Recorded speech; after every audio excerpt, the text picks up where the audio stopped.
Hi കൂട്ടുകാരെ, ഞാനിന്നൊരു ചെറിയൊരു video share ചെയ്യുവാണ് കേട്ടോ. ഇത് കൈരൾ മാൾ എന്ന് പറയുന്ന കുവൈറ്റിലെ ഒരു മെയിൻ മാളാണ് കേട്ടോ. കൈരൾ മാൾ എന്നാണ് ഈ മാളിൻ്റെ പേര്. ഇത് പ്രധാന കവാടമാണ് കേട്ടോ. കയറി വരുന്ന ഒരു കവാടമാണ് ഈ കാണുന്നത്. തൊട്ടടുത്തായിട്ട് ഇപ്പോൾ ഈ കാണുന്നത് വണ്ടിയിലൊക്കെ വെച്ചേക്കുന്ന ഗ്ലാസ്സുകളാണ് കേട്ടോ. നമുക്ക് വേണ്ടവർക്ക് ചെന്ന് ഗ്ലാസ് മേടിക്കാം. അങ്ങനെ കയറി വരുന്നിടത്ത് തന്നെയാണ് ഇതിൻ്റെ ഒരു പ്രദർശനം കാണിച്ചേക്കുന്നത്. അതിനുശേഷം ഞങ്ങൾ നല്ലൊരു ഈവനിങ് സമയമായിരുന്നു. അപ്പോൾ പിന്നെ ഉള്ളിലേക്ക് കയറാതെ തന്നെ ഞങ്ങൾ പുറത്തേക്ക് വീണ്ടും ഇറങ്ങി ബാക്ക് സൈഡിലേക്ക് വന്നപ്പോൾ അതിമനോഹരമായ കാഴ്ചകളായിരുന്നു കേട്ടോ കാണാൻ പറ്റിയത്. എനിക്ക് എന്താ ഇതിൻ്റെ ഒരു സിറ്റുവേഷൻ എന്ന് പറഞ്ഞു കഴിഞ്ഞാൽ നമുക്കത് പറഞ്ഞറിയിക്കാൻ പറ്റുന്നില്ല. നല്ല ഈന്തപ്പനകളും അതിന് ചുറ്റും നല്ല പച്ച പുൽത്തട്ടുകൾ ഇങ്ങനെ വെച്ച് പിടിപ്പിച്ചേക്കുന്നു. അതിന് കുറച്ചുകൂടി മുന്നോട്ട് ഇങ്ങനെ നടന്ന് വന്നു കഴിയുമ്പോഴത്തേക്ക് ഇങ്ങനെ ഒരു പാലത്തിന് തൊട്ടടുത്തായിട്ട് ഇങ്ങനെ പാലത്തിന് മുകളിൽ കൂടെ ഇങ്ങനെ വെള്ളം ഉണ്ട് കേട്ടോ. ആ സൈഡിൽ വെള്ളമാണ് ആ കാണുന്നത് കേട്ടോ. നമുക്കതിൽ അങ്ങോട്ടേക്ക് ഇറങ്ങി പോകുന്നതിനൊന്നും ഒരു ബുദ്ധിമുട്ടോ, നമുക്കവിടെ പെർമിഷൻ വേണമെന്ന് മാത്രമേ ഉള്ളൂ കേട്ടോ. അപ്പം ഒത്തിരി, അതായത് മാളിൽ ഇങ്ങനെ എല്ലാ ശനിയാഴ്ചകളിലും ഞായറാഴ്ചകളിലും ഒക്കെ ഒത്തിരി ആൾക്കാർ വരുന്നുണ്ട് കാണാനായിട്ട് കേട്ടോ. എനിക്ക് കണ്ടപ്പോൾ ഇത് നിങ്ങൾക്കുമായിട്ടൊന്ന് ഷെയർ ചെയ്യണമെന്ന് തോന്നി. അറിയാമല്ലോ, ഇത് നമ്മുടെ പേർഷ്യൻ ഉൾക്കടലിൻ്റെ തീരത്തുള്ള ഒരു ചെറിയ രാജ്യമാണ് കേട്ടോ നമ്മുടെ കുവൈറ്റ് എന്ന് പറയുന്നത്. അപ്പം നിങ്ങൾക്ക് ഞാൻ ചെറുതായിട്ടൊന്ന് പരിചയപ്പെടുത്തിയെന്ന് മാത്രമേ ഉള്ളൂ. പിന്നെ കാരണം അധികം ആൾക്കാരും നമ്മുടെ നാട്ടിലുള്ളവർക്കൊന്നും കുവൈറ്റ് എന്താണ്, അല്ലെങ്കിൽ മാള് എങ്ങനെയാണ്, അവിടുത്തെ സിറ്റുവേഷൻ എങ്ങനെയാണെന്നൊന്നും അറിയില്ലല്ലോ. അതിനുശേഷം നമ്മളിങ്ങനെ അകത്തോട്ട് കയറി വരുമ്പം നമുക്ക് നമ്മുടെ കൂടെയുള്ള കുട്ടികളെയൊക്കെ ഒന്ന് കളിപ്പിക്കാൻ വേണ്ടിയിട്ട്, അവർക്കൊരു എൻജോയ്മെൻറ്റിന് വേണ്ടിയിട്ട് ചെറിയൊരു പാർക്ക് പോലെ അവിടെ ഉണ്ട് കേട്ടോ. അതിനുശേഷം ഞാനിങ്ങനെ പുറത്തേക്ക് ഇറങ്ങിയപ്പോഴാണ് കാണുന്നത് ലൈറ്റുകൾ ഇങ്ങനെ സ്റ്റെപ്പ് വഴി പിടിപ്പിച്ചേക്കുക കേട്ടോ. ചെറിയ സ്റ്റെപ്പ് അബായിട്ട് ഇങ്ങനെ ലൈറ്റുകൾ ഫിറ്റ് ചെയ്തേക്കുവാണ്. നമുക്കവിടെ നിന്നിട്ട് ഫോട്ടോ എടുക്കുക, ഷൂട്ട് ചെയ്യുക, എന്ത് വേണമെങ്കിലും ചെയ്യാം കേട്ടോ. അതിനൊന്നും ഒരു ബുദ്ധിമുട്ട് അവർ ആരും ഒന്നും പറയുന്നുമില്ല കേട്ടോ. ചെറിയ പാർക്ക് പോലെ തന്നെ, പാർക്ക് ഏരിയ തന്നെ കണ്ടോ. എന്ത് അതിമനോഹരമായിട്ട് അത് സെറ്റ് ചെയ്തേക്കുന്നത് കാണുന്നുണ്ടോ. ഇവിടെയൊക്കെ നമുക്ക് ഈ റൗണ്ടിലായിട്ട് പിള്ളേരെ അവിടെ കളിക്കാൻ കയറ്റി വിട്ടതിന് ശേഷം നമുക്ക് അവിടെയൊക്കെ വന്നിരിക്കാം കേട്ടോ. എന്നിട്ട് ചെറിയ മുക്കുറ്റി പോലത്തെ ചെറിയ ചെടികളും ഒക്കെ പിടിപ്പിച്ചിട്ടുണ്ട് കേട്ടോ അവിടെ. ശേഷം നമുക്ക് അതിനുള്ളിലേക്ക് കയറി കഴിഞ്ഞാൽ കുഞ്ഞുങ്ങൾ, അതായത് വലിയ പിള്ളേരല്ല ഉദ്ദേശിക്കുന്നത് കേട്ടോ. നമ്മുടെ ഈ പ്ലേ സ്കൂളിലൊക്കെ പോകുന്ന കൊച്ചു കുട്ടികൾക്കൊക്കെ പറ്റിയൊരു ചെറിയൊരു പ്ലേ ഗ്രൗണ്ടാണ് അവിടെ കാണിക്കുന്നത് കേട്ടോ. അതിലേക്ക് കുട്ടികളെ ഇങ്ങനെ കയറ്റി വിടും. ബാക്ക് സൈഡിൽ കൂടെ കുഞ്ഞുങ്ങൾ ഇറങ്ങി വരും. അങ്ങനെ അതിമനോഹരമായ ഒരു ചെറിയൊരു പാർക്കാണ് അവിടെ കാണിക്കുന്നത് കേട്ടോ. നല്ല ഭംഗിയുണ്ടാവും എന്ന് എനിക്ക് കണ്ടപ്പോൾ നല്ലൊരു ഭംഗി തോന്നി കേട്ടോ. ഇതുകൊണ്ടോ നമ്മളിങ്ങനെ കുഞ്ഞുങ്ങളെ അതിലേക്ക് കയറ്റി വിടുന്നു. മേളിൽ കയറുന്നോടം വരെ നല്ല സുരക്ഷിതമായിട്ടാണ് കേട്ടോ. നമ്മുടെ നാട്ടിലെ പോലെ ഒക്കെ തന്നെ സുരക്ഷിതമായിട്ട് തന്നെയാണ് ഇവിടെ സെറ്റ് ചെയ്തേക്കുന്നത്. അങ്ങനെ കുഞ്ഞുങ്ങൾ മേളിൽ കയറിയിട്ട് അതിന് പുറകിലൂടെ വന്ന് താഴേക്ക് ഊർന്നു വരുന്ന ഒരു സംവിധാനമാണ് അവിടെ കാണുന്നത് കേട്ടോ. പിന്നെ പറയാമെന്ന് പറഞ്ഞു കഴിഞ്ഞാൽ എനിക്ക് കണ്ടപ്പം അതുപോലെ ഇഷ്ടം തോന്നി കേട്ടോ. പിന്നെ ഞാൻ പറഞ്ഞല്ലോ, നമ്മുടെ ഒരു പേർഷ്യൻ ഉൾക്കടലിൻ്റെ അടുത്തുള്ള ഒരു രാജ്യമാണ് ഈ കുവൈറ്റ്. ഇതിൻ്റെ സ്റ്റേറ്റ് എന്ന് പറയുന്നത് സ്റ്റേറ്റ് ഓഫ് കുവൈറ്റ് ആണ്.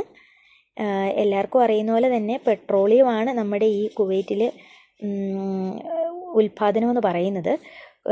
കുവൈറ്റിൻ്റെ തലസ്ഥാനം എന്ന് പറയുന്നത് കുവൈറ്റ് സിറ്റിയാണ് കേട്ടോ. അറിയത്തില്ലാത്തവർക്ക് ഞാൻ വെറുതെ ഒരു ഇൻട്രൊഡക്ഷൻ പോലെ പറയുന്നത് മാത്രമേ ഉള്ളൂ കേട്ടോ. അറബിക്കാണ് ഇവിടുത്തെ ഭാഷ. ഇവിടുത്തെ നാണയം എന്ന് പറയുന്നത് കുവൈറ്റി ദിനാറാണ് കേട്ടോ. പിന്നെ ഇത്രയൊക്കെ എനിക്ക് ചെറുതായിട്ടൊക്കെ ഒന്ന് പറയാൻ മാത്രമേ എനിക്ക് അറിയുള്ളൂ. പിന്നെന്താ, അപ്പോൾ കൂട്ടുകാരെ, ഞാൻ വേറെന്ന് പറയട്ടെ, നോക്കിയ കുട്ടികളൊക്കെ ഇങ്ങനെ ഊർന്ന് വരുന്നത് കണ്ടോ. എന്ത് രസമാണല്ലേ. നമ്മുടെ നാട്ടിലും ഇതേ സിറ്റുവേഷനൊക്കെ തന്നെയുണ്ട്. പക്ഷേ ഇത്രയും ഒരു ആഡംബരമായിട്ട് ഞാൻ അങ്ങനെ കണ്ടിട്ടില്ല കേട്ടോ. ഞാൻ കാണാത്തത് കൊണ്ടാവാം, ഇനി ഉണ്ടോയെന്ന് എനിക്ക് അറിഞ്ഞുകൂടാ. അപ്പോൾ എനിക്ക് എന്തായാലും ഈ മാളിൽ പോയി കഴിഞ്ഞപ്പം ഇത് നിങ്ങൾക്കുമായിട്ടൊന്ന് ഷെയർ ചെയ്യണമെന്ന് തോന്നി. കാരണം നല്ല ഭംഗിയുണ്ട്. ഇത് ശരിക്കും ഈ പറഞ്ഞ കൈരൾ മാൾ എന്ന് പറയുന്നത് നമ്മുടെ കുവൈറ്റിൻ്റെ ഡെസേർട്ട് ഏരിയയിൽ ഉള്ള ഒരു മാളാണ് കേട്ടോ. ഡെസേർട്ട് ഏരിയയിലേക്ക് പോകുന്നതിന് കുറച്ച് മുമ്പായിട്ട് അവിടെ വരുന്നവരെല്ലാം ഈ മാളിൽ വന്നിട്ടാണ് സാധനങ്ങളൊക്കെ മേടിക്കുന്നത് കേട്ടോ. അതിനുശേഷം ഞാൻ മുമ്പ് കാണിച്ചില്ലേ, ഇങ്ങനെ പാലമുണ്ട്, നമുക്കതിലൂടെ കയറി ഇറങ്ങാം, നടക്കുകയൊക്കെ ചെയ്യാം. അവിടെ ഒരു ചെറിയൊരു ഓപ്പണിങ് അവിടെ കാണിക്കുന്നുണ്ട്, പക്ഷേ എങ്കിൽ ഞാനത് വീഡിയോയിൽ എടുത്തിട്ടില്ല കേട്ടോ. അങ്ങനെ ഓപ്പണിങ്ങിലൂടെ വന്നിട്ട് നമ്മളവിടെ അതിലൂടെ കയറി ഇറങ്ങുന്നതിന് ഒന്നും കുഴപ്പമില്ല, നമുക്ക് പെർമിഷൻ വേണമെന്ന് മാത്രം. നല്ല അതിമനോഹരമാണ് കേട്ടോ. അവിടെ നമുക്കവിടെ ഇരിക്കാനും എല്ലാം നല്ലൊരു സജ്ജീകരണം ഇവിടെ കാണിക്കുന്നുണ്ട് കേട്ടോ. സത്യം പറയാലോ, ഞാൻ ഈ മാളിൽ ആദ്യമായിട്ട് പോകുന്നതാണ് കേട്ടോ. എന്ന് വെച്ച് കഴിഞ്ഞാൽ നല്ലൊരു എൻ്റർടൈൻമെൻ്റ് ആയിരുന്നു ഞാൻ അവിടെ കണ്ടത് മുഴുവൻ. നമുക്ക് വീഡിയോ എടുക്കാൻ മാത്രമേ സമയം ഉണ്ടായിരുന്നുള്ളൂ എനിക്ക്, സത്യം പറഞ്ഞു കഴിഞ്ഞാൽ. ഞാൻ കുറേ വീഡിയോസ് എടുത്തു, പക്ഷേ അത്യാവശ്യം നിങ്ങളെ ഒന്ന് കാണിക്കാൻ വേണ്ടിയിട്ട് മാത്രം അർജൻറ്റായിട്ടുള്ള, അതായത് കാണാൻ ഒരുമാതിരി എല്ലാവരെയും ഒന്ന് കാണിച്ചു കഴിഞ്ഞാൽ നിങ്ങൾക്കും അതൊരു നല്ലൊരു എൻ്റർടൈൻമെൻ്റ് ആകും എന്ന് വിചാരിച്ചിട്ട് നല്ല ഭാഗങ്ങൾ മാത്രം ഞാൻ സെലക്ട് നല്ലതെന്ന്, എല്ലാം തന്നെ നല്ലതാണ്, എങ്കിലും നമുക്ക് കണ്ടപ്പോൾ ഒരു ഇച്ചിരി എൻ്റർടൈൻമെൻറ്റ് തോന്നിയതാണ് ഞാൻ ഷെയർ ചെയ്യുന്നത് കേട്ടോ. അപ്പോൾ ഞാനൊരു കാര്യം പറയാം, എല്ലാവരും സബ്സ്ക്രൈബ് ചെയ്യാൻ മറക്കരുത് കേട്ടോ. ഇഷ്ടപ്പെട്ട് കഴിഞ്ഞാൽ, ഞാൻ ഈ ചെയ്യുന്ന വീഡിയോസൊക്കെ ഇഷ്ടപ്പെട്ട് കഴിഞ്ഞാലും ഷോർട്സ് ഇഷ്ടപ്പെട്ടാലും എന്തായാലും എല്ലാവരും സബ്സ്ക്രൈബ് ചെയ്യണം, ലൈക്ക് ചെയ്യണം, കമൻറ്റ് ചെയ്യണം, മറക്കരുത് കേട്ടോ. എൻ്റെ കൂടെ കട്ട സപ്പോർട്ടായിട്ട് ഉണ്ടാവണം. അപ്പം 1Kയിലൊക്കെ നമ്മളിപ്പോൾ നിൽക്കുവാണ്, നമുക്ക് ഇനിയും മുന്നോട്ട് കൊണ്ടുപോകണം. എന്തായാലും നിങ്ങളുടെയൊക്കെ ഓരോരുത്തരുടെയും സപ്പോർട്ട് കൊണ്ട് മാത്രമാണ് എനിക്കിവിടെ വരെ എത്തിച്ചേരാൻ പറ്റിയത്. ഞാനിവിടെ കുവൈറ്റിലാണെന്ന് നിങ്ങൾക്ക് എല്ലാവർക്കും അറിയാമല്ലോ അല്ലേ. ഞാനിനി വീണ്ടും വീണ്ടും പരിചയപ്പെടുത്തേണ്ട കാര്യമില്ലല്ലോ. എന്തായാലും ഞാനൊന്ന് പറയാം, എൻ്റെ പേര് ജോയ്സി എന്നാണ് കേട്ടോ. ഞാൻ ചെറുതായിട്ട് എൻ്റെ മുഖം അന്നത്തെ ഡ്യൂട്ടിയുടെ ഞാനൊന്ന് കൊണ്ടുവന്ന് കാണിച്ചിട്ടുണ്ട്. ഞാൻ നേഴ്സിംഗ് ഡ്രസ്സിലായിരുന്നു, പക്ഷേങ്കിൽ എന്താ ഫുള്ളായിട്ട് ഞാനത് എൻ്റെ ഫേസ് കാണിച്ചിട്ടില്ല. ഞാൻ ജസ്റ്റ് ഒന്ന് നിങ്ങളെ ഒന്ന് കാണിക്കാൻ വേണ്ടിയിട്ട് മാത്രം മുഖം ഒന്ന് അവിടെ നിന്ന് കൊണ്ടുവന്നേ ഉള്ളൂ കേട്ടോ. പിന്നെ എന്തായാലും ഞാനൊരു കാര്യം പറയാലോ, എനിക്കിവിടെ വന്നിട്ട് ഭയങ്കരമായിട്ട് ഇഷ്ടപ്പെട്ടു കേട്ടോ.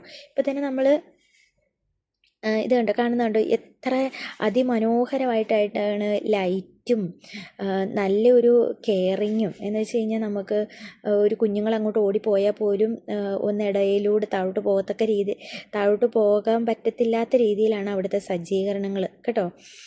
കാണുന്നുണ്ടോ, എല്ലാവരും കാണുന്നുണ്ടോ? ആ കാണുന്നതൊക്കെ നമുക്കവിടെ വന്നിരുന്ന് സംസാരിക്കാൻ പറ്റുന്ന ഒരു പാർക്കിംഗ്, നമുക്കൊരു സ്റ്റേ ചെയ്തിരുന്ന് നമുക്ക് എത്ര നേരങ്ങൾ വേണമെങ്കിലും നമുക്കവിടെ ഇരിക്കാം കേട്ടോ.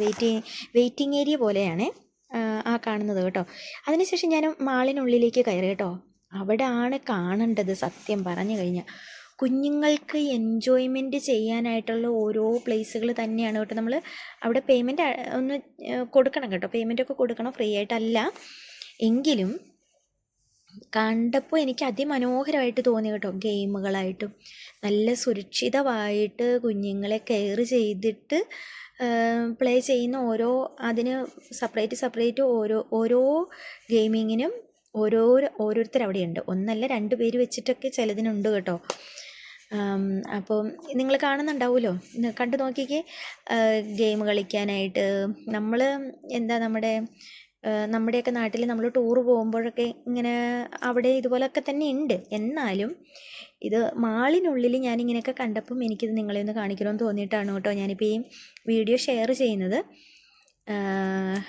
എല്ലാവരും കാണുന്നുണ്ടല്ലോ അല്ലേ? കാണുന്നുണ്ടോ? ഇതുകൊണ്ടോ ഇങ്ങനെ ഓരോ ചെയറിലൊക്കെ ഇരുന്നിട്ട് അതിനകത്തൊക്കെ വലിയ ആൾക്കാർക്കൊക്കെ കയറിയിരിക്കുന്നതിനൊന്നും ഒരു കുഴപ്പമില്ല കേട്ടോ. പക്ഷേ അതിനോടൊപ്പം തന്നെ അവരവിടെ ക്ലീനിങ്ങും, അതായത് എത്ര ഉണ്ടോയെന്ന് പോലും എനിക്ക് എണ്ണ എടുക്കാൻ പറ്റിയില്ല. കാരണം ഓരോ സ്റ്റെപ്പ് ബൈ ആയിട്ട് അവിടെ ആൾക്കാർ ഇങ്ങനെ ക്ലീനിങ്ങിന് വരുന്നുണ്ട്. ബോൾ വെച്ച് പ്ലേ ചെയ്യാം. അതുപോലെ തന്നെ നല്ല ഗെയിമിങ്ങുകളുണ്ട്. നമ്മുടെ മെമ്മറി പവർ അറിയുന്ന സൈസുള്ള ഗെയിമിങ്ങുകളുണ്ട്. അത് കാണുന്നത് കണ്ടോ? അങ്ങനെ ഗെയിമുകളുണ്ട്. പിന്നെ കളിക്കാൻ പറ്റുന്ന ചെറിയ കുട്ടികളെ സേഫായിട്ട് ഇരുത്തുന്ന ബെൽറ്റൊക്കെ ഇട്ടിട്ട് സേഫായിട്ട് ഇരുത്തിയിട്ടുള്ള ഗെയിമുകളുണ്ട്. ഇപ്പം ഞാൻ കാണിച്ചു തരാം കേട്ടോ. കുട്ടികൾ ഗെയിം കളിക്കുന്ന കാണിച്ചു തരാം കേട്ടോ. കാണുന്നുണ്ടോ? സത്യം പറഞ്ഞാൽ എനിക്കിതിൻ്റെ ഒന്നും പേര് പോലും നിങ്ങൾക്ക് പറഞ്ഞു തരാൻ എനിക്കറിയില്ല കേട്ടോ. ഞാനുള്ള കാര്യം പറയുവാണേ. പക്ഷേങ്കിൽ എനിക്കിത് നിങ്ങളുമായിട്ടൊന്ന് ഷെയർ ചെയ്യണമെന്ന് തോന്നി. അതുകൊണ്ടാണ് കേട്ടോ ഞാനിപ്പോൾ ഇങ്ങനെ നിങ്ങളെ കാണിച്ചു തരുന്നത്. എനിക്ക് ഭയങ്കരമായിട്ടും ഒരു ഇൻട്രസ്റ്റ് തോന്നി. എനിക്ക് കണ്ടപ്പോൾ ഭയങ്കര ഒരു അത്ഭുതകരമെന്ന് വേണമെങ്കിൽ തന്നെ പറയാം. കാരണം കുഞ്ഞുങ്ങളുടെ ഓരോ കളികളും അവർ ചെയ്യുന്ന ആ ഓരോ ഓരോരുത്തർ കയറുമ്പോഴും നമ്മുടെ നാട്ടിലുള്ളവർ ഇതൊക്കെ ഒന്ന് കണ്ടോട്ടെ. ഞാനിവിടെ വന്ന് കണ്ടപ്പോൾ എനിക്ക് ഭയങ്കര അതിശയം തോന്നി. ഇപ്പം ഇതുപോലെ തന്നെയാണല്ലോ ബാക്കി എല്ലാവരും എന്ന് വിചാരിച്ചിട്ടാണ് ഞാൻ ഈ ചെറിയ വീഡിയോ നിങ്ങൾക്ക് വേണ്ടി ഷെയർ ചെയ്യുന്നത് കേട്ടോ. പിന്നെ അപ്പം മറക്കരുത് കേട്ടോ. എനിക്ക് ഇഷ്ടപ്പെട്ടാലൊന്ന് പറയണം കേട്ടോ. ഞാൻ ചെയ്യുന്നത് ഇഷ്ടപ്പെട്ടോ അല്ലെങ്കിൽ നന്നായില്ലയോ ഒക്കെ ഒന്ന് നിങ്ങൾ എന്നോടൊന്ന് കമൻറ്റിൽ വന്ന് പറയണം കേട്ടോ. ഇച്ചിരി കൂടി ഇമ്പ്രൂവ്മെൻ്റ് ആകാനുണ്ടെങ്കിലും ഒന്ന് പറയണം കേട്ടോ. എല്ലാവരും വീഡിയോ ശ്രദ്ധിച്ച് കണ്ടോളൂ കേട്ടോ. എന്ന് വെച്ച് കഴിഞ്ഞാൽ എൻ്റെ സംസാരത്തിനോടൊപ്പം തന്നെ നിങ്ങൾ വീഡിയോസും കാണണം കേട്ടോ. കാരണം അധികം നമ്മുടെ നാട്ടിലെ പോലെ തന്നെയാണോ ഇതെന്ന് എനിക്ക് അറിഞ്ഞുകൂടാ. ശേഷം ഞങ്ങൾ പുറത്തിറങ്ങി കേട്ടോ. നമ്മൾ പുറത്തേക്ക് ഇറങ്ങാൻ വേണ്ടിയിട്ട് വീണ്ടും മെയിൻ കവാടത്തിങ്കൽ തന്നെ വന്നു.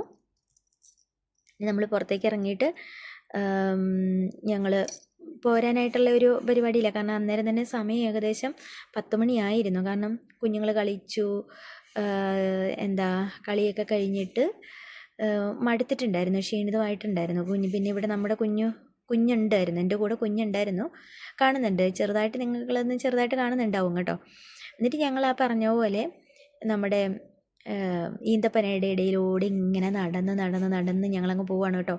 ഇതിനിടയ്ക്ക് കുറച്ച് ഭാഗം ഫോണിൻ്റെ ബ്രൈറ്റ്നെസ് കുറഞ്ഞു പോയിരുന്നു. കാരണം ചാർജ് ഏകദേശം തീരാറായിരുന്നു കേട്ടോ. അതിനാൽ ബ്രൈറ്റ്നെസ് ഞാൻ കുറച്ചിട്ടേക്കുമായിരുന്നു. ഞാനത് അത്രയും ശ്രദ്ധിച്ചില്ല. അതുകൊണ്ടാണ് ബ്രൈറ്റ്നെസ് കുറഞ്ഞ രീതിയിൽ വീഡിയോ എടുത്തിട്ടേക്കുന്നത് കേട്ടോ. ആരും ഒന്നും വിചാരിക്കരുത് ചേച്ചി എന്താ ഇത്ര ക്ലിയറായിട്ട് ചെയ്യാതിരിക്കുന്നേ എന്ന് മനസ്സിലാരും ഓർക്കരുത് കേട്ടോ. എൻ്റെ തൊട്ട് ഫ്രണ്ടിൽ പോകുന്നത് നമ്മുടെ ഇവിടെ കൂടെ വർക്ക് ചെയ്യുന്ന ഒരു ഫിലിപ്പീൻസാണ് കേട്ടോ. അപ്പം പുള്ളിക്കാരിയാണ് എന്നെ ഇങ്ങനെ ഇതെല്ലാം കൊണ്ടേ കാണിക്കുന്നത്. മേഡോ സാറൊക്കെ അകത്തായിരുന്നു.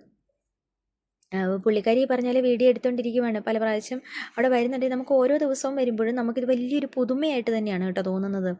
നല്ല നീറ്റ്നെസ്സാണ്. പിന്നെ നിങ്ങൾ കാണുന്ന കണ്ടോ, എന്തൊരു നമ്മുടെ നാട്ടിലൊക്കെ ഇതുപോലെയൊക്കെ ഉണ്ടോ എനിക്ക് അറിഞ്ഞുകൂടാ. ഞാനിത് കണ്ടപ്പോൾ എനിക്ക് ഭയങ്കര ലുലു മാളിലൊക്കെ ഉണ്ടാവും അല്ലേ. എന്തായാലും എനിക്കിത് നിങ്ങളുമായിട്ടൊന്ന് ഷെയർ ചെയ്യണമെന്ന് തോന്നി കേട്ടോ. അതുകൊണ്ടാണ് ഞാനിത് ഷെയർ ചെയ്യുന്നത്. പിന്നെ എന്തായാലും എല്ലാവർക്കും ഇഷ്ടമാവുകയാണെങ്കിൽ സബ്സ്ക്രൈബ് ചെയ്യണം.